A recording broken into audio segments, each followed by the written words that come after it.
How to make your profile private on Battle.net. Our guest person needs you to create your account private on Battle.net. If that's so, then this video might help you out. Without further ado, let's dive into the video.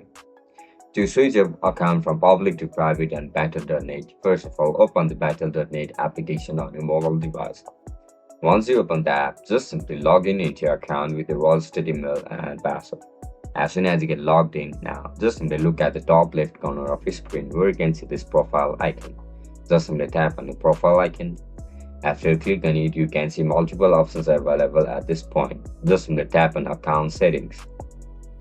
After you click on account settings, you can see multiple options. Now just simply go back and tap on my profile. After you click on my profile, you can see this option for edit profile over here. Tap on it.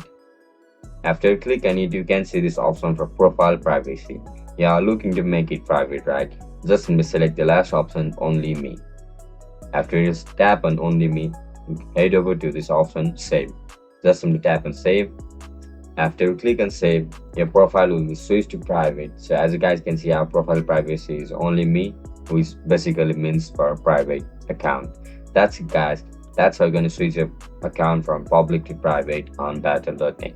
If you guys found this video helpful, don't forget to leave a like and subscribe to our channel. Bye bye.